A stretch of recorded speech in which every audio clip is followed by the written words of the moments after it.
ഷാജിയെ കസ്റ്റഡിയിൽ വാങ്ങി കൂടുതൽ ചോദ്യം ചെയ്യലിന് വിധേയനാക്കാൻ ഷാജിയെ കസ്റ്റഡിയിൽ വാങ്ങാനുള്ള നീക്കത്തിൽ തന്നെയാണ് പോലീസ്.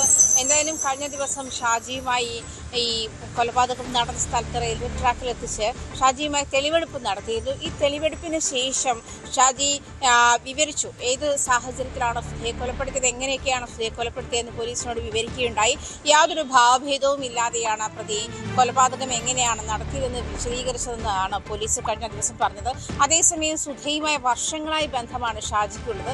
ഈ ബന്ധം കുടുംബത്തെ അറിയിക്കുമെന്ന് സുധ ഭീഷണിപ്പെടുത്തിയതോടെ കുറച്ച് നാളുകളായി ഷാജിയും സുധയും തമ്മിൽ നിലനിൽക്കുന്ന തർക്കം അത് രമ്യമായി പരിഹരിക്കാൻ വേണ്ടിയാണ് ഷാജി സുധയെ വൈറ്റിലയിലേക്ക് വിളിച്ചു വരുത്തിയതും. അതേസമയം ഈ വിളിച്ചു വരുത്തിയ അതായത് തർക്കം പരിഹരിക്കാനുള്ള ചർച്ചയ്ക്ക് ഇടയിൽ സംസാരത്തിനിടയിൽ രണ്ടുപേരും തമ്മിൽ വീണ്ടും തർക്കമാവുകയും സുധ ഷാജിയെ ഉപദ്രവിക്കുകയും ചെയ്യുന്ന സാഹചര്യം ഉണ്ടായി എന്നാണ് പോലീസ് പറയുന്നത്.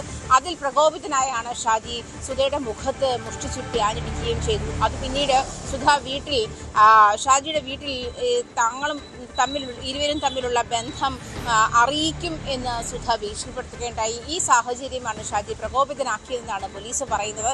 എന്തായാലും ഈ ഇടിയുടെ ആഘാതത്തിൽ മുഷ്ടി ചുറ്റി മൂക്കിനും മുഖത്തിനും ഇടിച്ച ഇടിയാണ് മരണകാരണമായത്.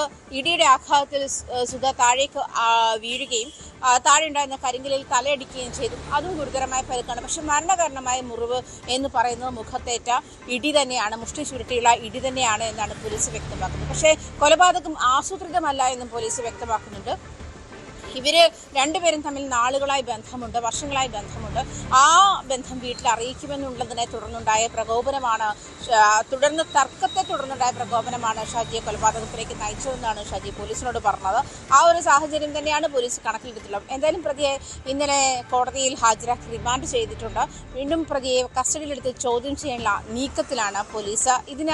അതായത് വളരെ വ്യക്തമായി ഷാജി താൻ ഏത് തരത്തിലാണ് കൊലപാതകം നടത്തിയതെന്നുള്ള കാര്യത്തിൽ വിശദീകരണം നൽകിയിട്ടുണ്ട്.